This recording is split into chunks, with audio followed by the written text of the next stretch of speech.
Hola a todos, bienvenido en cette vidéo. En tout cas, pour l'espagnol, je vais m'arrêter là. Pour que l'espagnol, car nous allons en Uruguay pour cette première Coupe du Monde. Donc la vidéo sera découpée en 3 parties pour cette Coupe du Monde 1930. Dans un premier temps, nous allons voir le contexte. Comment l'Uruguay, ce pays sud-américain, en 1929, a obtenu l'organisation de cette première Coupe du Monde.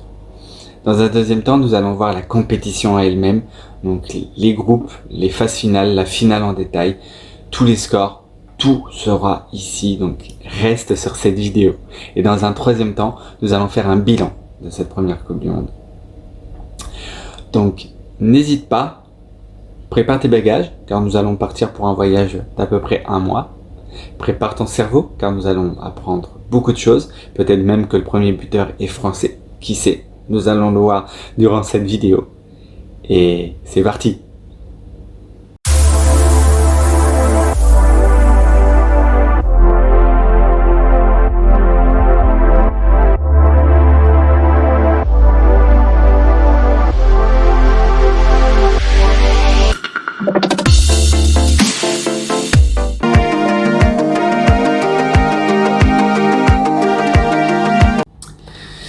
Nous sommes le 26 mai 1928. Lors du congrès d'Amsterdam, la FIFA, sous la présidence française d'un certain Jules Rimet, ne vous inquiétez pas, si vous ne connaissez pas, je vous ferai une petite vidéo dessus. Mais en tout cas, c'est un personnage très célèbre et qui va moderniser le foot et qui va avoir eu l'idée d'une petite compétition internationale. Je ne sais pas si vous connaissez, la Coupe du Monde. Et oui, c'est bien un Français qui va proposer l'organisation de la première Coupe du Monde. À ce moment-là, tous les pays du monde sont en émoi, et notamment en Europe, où le foot commence à vraiment se moderniser, et plusieurs pays vont pouvoir accueillir cette première Coupe du Monde. Nous avons notamment l'Espagne, l'Italie, les Pays-Bas et la Suède, qui vont se donner corps et âme pour l'organisation de cette première Coupe du Monde. Mais à ce moment-là, un pays sud-américain va venir au dernier moment déposer sa candidature et va rafler la mise. C'est l'Uruguay. Pourquoi l'Uruguay? Car ce qu'il faut savoir, c'est qu'à ce moment-là, l'Uruguay est double championne olympique de foot en 1924 et 1928, l'une des meilleures équipes du monde. Et le gouvernement uruguayen s'est promis de créer un stade pour la finale, un stade de 80 000 places, qui sera surnommé le Centenario. Pourquoi le Centenario? Car le jour de la finale, ça sera les centenaires de l'indépendance de l'Uruguay. Tous ces éléments, mis bout à bout, vont laisser convaincre la FIFA de laisser l'Uruguay organiser la Coupe du Monde. Mais, tout de suite derrière, en tout cas l'année d'après, en 1929, la crise boursière de 1929 va arriver par là, et toutes les équipes européennes ne vont plus pouvoir supporter le poids financier d'amener toutes leurs équipes en Uruguay. Beaucoup trop cher, beaucoup trop long. Car ce qu'il faut savoir, c'est qu'à ce moment-là, il fallait quand même plus de 2 semaines pour traverser l'Atlantique, avec notamment des paquebots et notamment le Conteverde. Mais j'y reviendrai sur le Conteverde, ne vous inquiétez pas. Donc, Jules Rimet commence vraiment à s'inquiéter, voit que toutes les équipes européennes ne peuvent plus venir en Uruguay. Les seuls qui peuvent y aller, c'est les équipes sud-américaines et les équipes américaines du Nord. 9 équipes ont validé leur choix de venir lors de cette Coupe du Monde.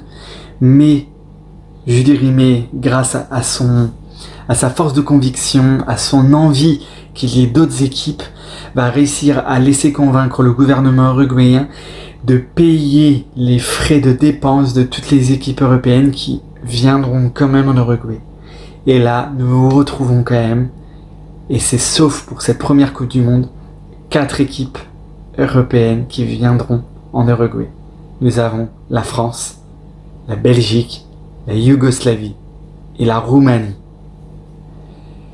Toutes ces équipes, donc à part la Yougoslavie qui partira quelques jours avant les 3 autres équipes, mais les 3 autres équipes se retrouveront dans ce célèbre paquebot que je vous raconte depuis tout à l'heure, le Conteverde. Ils vont tous les trois se retrouver dans ce célèbre paquebot. C'est parti pour ce voyage de 2 semaines pour ces 3 équipes à bord du paquebot. Ces 2 semaines vont se dérouler de façon la plus sympathique possible, notamment les Français qui vont avoir une partie du pont qu'ils vont renommer Montmartre. Eh oui, il faut bien que les Français on retrouve ce goût de Paris, en tout cas ce goût de la France. Mais en tout cas, l'organisation au sein de ce paquebot s'organise très bien et ils essaient de s'affûter avec des entraînements à tour de rôle au sein de ce bateau. Et bien sûr, les Français ne sont pas les derniers pour faire la fête la nuit. Mais en tout cas, ces 2 semaines se passent agréablement bien. Et nous voilà, au bout de 2 semaines, arrivés en Uruguay.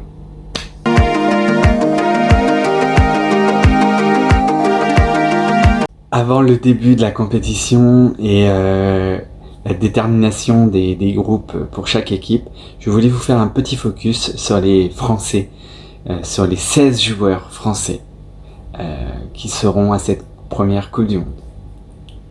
Les voici. Nous avons 2 gardiens, André Tassin, Alexis Thépeau. Nous avons en défense Nouma Andouar, Marcel Capel, Étienne Matler. Au milieu de terrain, Augustin Chantrel, Célestin Delmer, Jean Laurent, Marcel Pinel, Alexandre Villaplane. Et en attaque, Edmond Delfour, Marcel Langiller, Lucien Laurent, Ernest Liberati, André Maschino et Émile Venant. Nous voilà arrivés en Uruguay. Et le déroulé de cette Coupe du Monde arrive. Donc déjà, il faut créer des groupes. Donc déjà, nous allons voir les différentes équipes en présence pour cette première Coupe du Monde. Donc nous avons en tête de série, nous avons les équipes sud-américaines et nord-américaines. Donc nous avons l'Argentine, le Brésil, l'Uruguay et les États-Unis. Dans un deuxième chapeau, nous avons les équipes européennes. Donc les 4 que je vous avais dit précédemment, la Belgique, la France, la Roumanie et la Yougoslavie. Et nous avons les autres équipes qui ont été mises dans un autre chapeau. La Bolivie, le Chili, le Mexique, le Paraguay et le Pérou. Voilà le total des équipes en présence et qui seront pour cette première Coupe du Monde présentes. Et le tirage au sort va nous donner 4 groupes fort intéressants. Les voici. Dans le groupe 1, Argentine, France, Mexique, Chili. Dans le deuxième groupe, Brésil, Yougoslavie, Bolivie. Dans le troisième groupe, Uruguay, Roumanie, Pérou. Et le dernier groupe, États-Unis, Belgique, Paraguay. Donc ça va être des matchs fort intéressants et ces premiers matchs vont être forts en émotion et en intensité car nous allons voilà le début de la Coupe du Monde qui se joue devant nous. Dans le groupe 1, ça sera quasiment le premier match de la compétition, quasiment l'ouverture de la compétition en même temps que Yougoslavie-Brésil dans le groupe 2, mais France-Mexique est considéré comme le premier match de la Coupe du Monde. Et donc, bien sûr, durant ce match, nous allons avoir le premier buteur. Est-ce mexicain? Est-ce français? Eh bien, il est français. À la 19e minute, Lucien Laurent va reprendre de volée un centre d'Ernest Liberati. Et il marquera le premier but de la Coupe du Monde. Et lui-même le dira. Bon alors, dans mes souvenirs, tout part d'un dégagement de notre gardien Alex Thépeau. Augustin Chantrel récupère la balle et dans la foulée la transmet à Ernest Liberati, qui passe son défenseur avant de centrer en retrait. Moi j'étais à la réception, je ne me suis pas posé de questions et ça a fait reprise de volée dans la lucarne. Sur le moment évidemment, j'étais content, mais il ne s'agissait que d'un but parmi d'autres, comme ceux qu'on marquait avec les copains le week-end, rien de plus. Ce n'est qu'au fil du temps et des années que j'ai compris que c'était bien de l'avoir mis celui-là. Oh que oui, il a bien fait de le marquer ce premier but, car il rentrera à tout jamais dans l'histoire de la Coupe du Monde. Et les Français vont gérer le match et vont même en faire qu'une formalité en battant 4-1 le Mexique. Le deuxième match arrive contre l'Argentine, l'une des favorites de la compétition. Mais tout ne va pas se passer comme prévu. Dès la 2e minute, Lucien Laurent va être fortement taclé et va être obligé d'être remplacé. Et au bout de la 10e minute, Alex Thébault va ressentir la douleur de l'ancienne blessure du match précédent. Mais il va rester sur le terrain et va faire mieux que défendre. Il va être héroïque en tenant bon les cages françaises. Les assauts argentins ne vont être qu'une formalité pour lui, mais il va être obligé de céder à un quart d'heure du terme, malheureusement pour les Français. Le match va se finir sur 1-0, mais malgré tout, le match va avoir une tournure un peu bizarre, car l'arbitre va siffler la fin du match à 10 minutes avant la fin du terme réglementaire. Les joueurs français sont furieux. Les Argentins rentrent au vestiaire, considérant qu'ils ont fini le match. Mais le stade va être en bronca, car tous les supporters uruguayens présents dans le stade voulaient voir les Argentins perdre. Et face à tout ça, l'arbitre va ramener les deux équipes sur le terrain pour finir le match. Et les Français ont failli égaliser à la fin du match. Le ballon tape sur la barre. Et malheureusement, c'est la fin du match, officielle cette fois-ci. Et elle finira sur 1-0. Mais malgré tout, avec une victoire et une défaite, les Français ne sont pas encore éliminés. Il faut battre les Chiliens et que derrière les Argentins perdent contre les Mexicains et les Chiliens. Mais malheureusement, les Chiliens vont prendre le match à leur compte. Et ce 3e match va être aussi perdu par les Français 1-0. Nos petits Français vont être éliminés de la compétition. Malgré tout, avec les honneurs, en tenant bon l'adresse haute aux Argentins et avec une très belle victoire contre les Mexicains. De l'autre côté, les Argentins vont n'en faire qu'une formalité de ce groupe en battant le Mexique 6-3 avec notamment un triplé de Guillermo Stabilier. Sauf que, non, je vois où vous voulez en venir. Ce n'est pas le premier triplé de la Coupe du Monde. Le triplé de Stabilier est le 19 juillet, mais c'est le 17 juillet que va être marqué le premier triplé de la Coupe du Monde. Et je vais vous montrer qui c'est à la suite de cette vidéo. Et ils vont battre les Chiliens 3-1, finissant premier de leur groupe. Et allons directement en phase finale. Nous allons dérouler les autres groupes. Donc dans le groupe 2, Yougoslavie, Brésil, Bolivie, nous pouvons le dire, les Brésiliens ont perdu leur premier match de la Coupe du Monde contre la Yougoslavie 2-1. Les Yougoslaves surprendront le jeu brésilien, ils les surprendront 2 fois. La Yougoslavie ensuite va balayer la Bolivie 4-0 et le Brésil 3-0 la Bolivie. Malgré sa victoire, les Brésiliens ne passeront pas devant les Yougoslaves qui finiront premiers de leur groupe, comme vous pouvez le voir ici. Dans le groupe 3, nous avons l'Uruguay, le Pérou et la Roumanie. La Roumanie, lors de son premier match, va gagner 3-1 contre le Pérou. Le Pérou va perdre son 2e match contre l'Uruguay 1-0 et le match le plus important sera remporté par l'Uruguay 4-0. Donc, malgré cette première victoire des Roumains, les Uruguayens passeront et fileront en phase finale. Et dans le groupe 4, c'est là où il y aura le premier triplé de l'histoire de la Coupe du Monde. Et oui, qui c'est des Américains, des Belges ou des Paraguayens qui marqueront ce premier triplé? Eh bien, ça sera les Américains, par l'intermédiaire de Bertram Padenot, qui marquera le premier triplé de l'histoire de la Coupe du Monde, contre le Paraguay 3-0.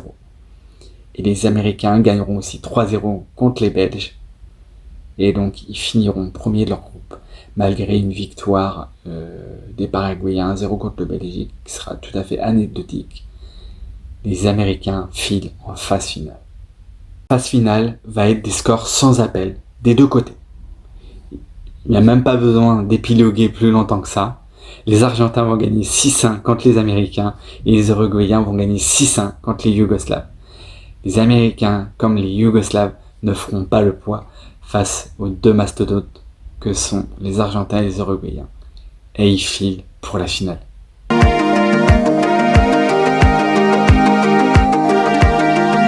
Pour cette finale, qui aura lieu à 15h30 le 30 juillet 1930, nous avons les deux meilleures équipes de la compétition et même du moment.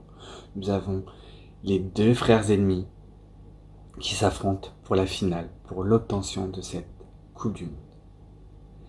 Du côté uruguayen, nous avons l'équipe type qui aura duré durant toute la compétition. Dans les cages, nous avons Ballesteros. En défense, nous avons Nazani, Mascheroni. Au milieu de terrain, nous avons Andrade, Fernandez et Gestido. Et en attaque, nous avons Dorado, Scalone, Castro, Sea et Iriarte. C'est une formation en 2-3-5, mais ne vous inquiétez pas, c'est une formation normale pour l'époque.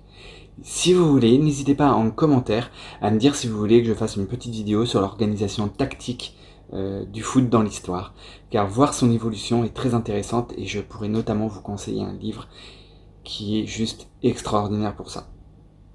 Et du côté argentin, nous avons Botasso en défense, Paternoster, De la Torre en défense. Au milieu de terrain, Suarez, Monti et l'un des frères, Evaristo. Et en attaque, le deuxième frère, Evaristo. Donc on a Mario et Juan. Ferreira, Stabile, Varallo. Désolé pour les accents. Bien sûr, n'hésitez pas en commentaire si vous voulez s'il y a des choses à modifier. Et Pucel. Nous avons en plus sur le terrain les deux meilleurs attaquants, les deux meilleurs buteurs de cette compétition. D'un côté, Sea avec 4 buts en 4 matchs et Stabile, Guillermo, 7 buts en 4 matchs.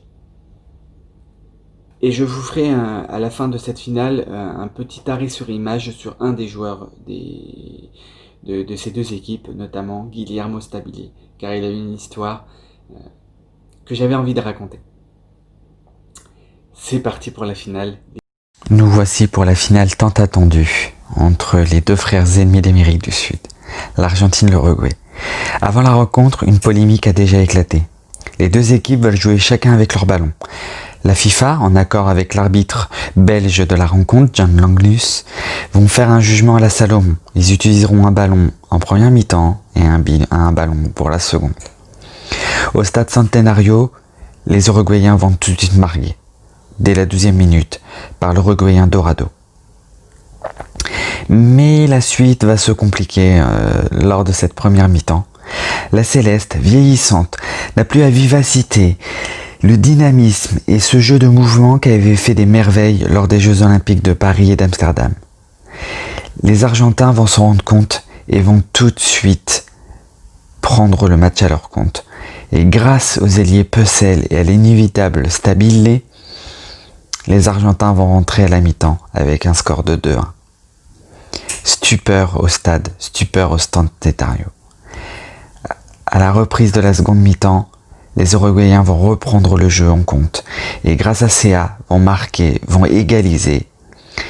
Et à la 68e, les supporters vont être rassurés car le stratège Scalone va servir Iriarte pour une violente frappe du gauche qui fera mouche. Et en toute fin de partie, Castro marquera un 4e but qui amplifiera le score. Flatteur pour l'Uruguay. Fin du match. L'ambiance est indescriptible au stade. Jules Rimet va remettre le capitaine Nazani et à ses partenaires la victoire aux ailes d'or.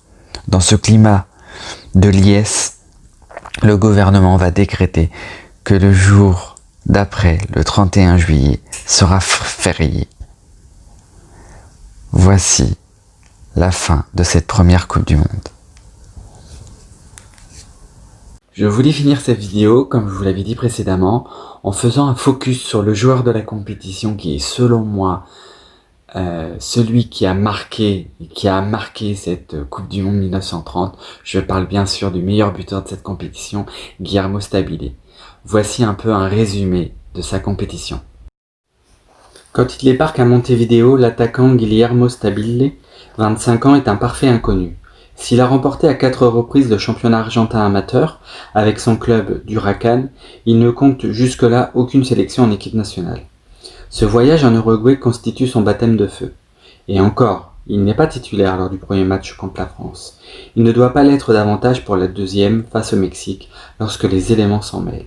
Le capitaine Manuel Ferreira est retenu à Buenos Aires pour passer des examens de droit. Et surtout, l'attaquant vedette de Boca, Roberto Chelo, meilleur buteur des championnats 1926, 1928 et 1930, est pris d'une crise d'angoisse à quelques heures du coup d'envoi. Il déclare forfait. Stabile, en ultime recours, est titularisé. C'est un petit gabarit, 1m68, vif et malin, qui va gagner le surnom d'Elfried Rador. L'homme qui se faufile, doté d'une belle frappe de balle. Il pourrait lui aussi paniquer à l'idée d'enfiler pour la première fois le maillot albicéleste. Mais non, c'est sans complexe qu'il entre dans la danse. Il ne lui faut pas plus de 8 minutes pour ouvrir le score, à peine plus de temps pour doubler la mise, avant de signer son œuvre en fin de partie d'un incroyable triplé, époustouflant. Évidemment, après une telle performance, Elfried Rador est aligné d'entrée pour le dernier match de poule face au Chili, en plantant deux nouvelles fois. Dans le premier quart d'heure de la rencontre, il finit de convaincre les derniers sceptiques, prompt à évoquer la chance du débutant pour expliquer sa réussite initiale. Dès lors, plus rien n'arrête la nouvelle coqueluche argentine, comme dans un état second. En demi-finale, il participe allègrement au massacre des États-Unis, en scorant encore à 2 reprises. S'il ne peut empêcher le succès de l'Uruguay en finale, le goleador ajoute pour son compte personnel un dernier but, qui porte son total à 8 unités, et en fait bien évidemment le meilleur réalisateur de la compétition. Une étoile est née, mais on ne sait pas alors qu'il s'agit d'une étoile filante. Après la Coupe du Monde, en effet, l'attaquant argentin profite de sa fulgurante notoriété pour signer en Europe. En Italie d'abord, au Genoa puis à Naples, avant de terminer sa carrière au Red Star en région parisienne, et sans plus jamais revêtir le maillot de l'équipe nationale. Et voilà, c'est fini pour cette première vidéo. J'espère que vous l'avez aimé. N'hésitez pas en commentaire à dire ce que vous en avez pensé et les choses à améliorer pour les prochaines vidéos. N'hésitez pas à vous abonner, à cliquer sur la petite clochette pour recevoir les notifications des prochaines vidéos. Et moi, je vous dis à très vite pour une prochaine vidéo. Ciao!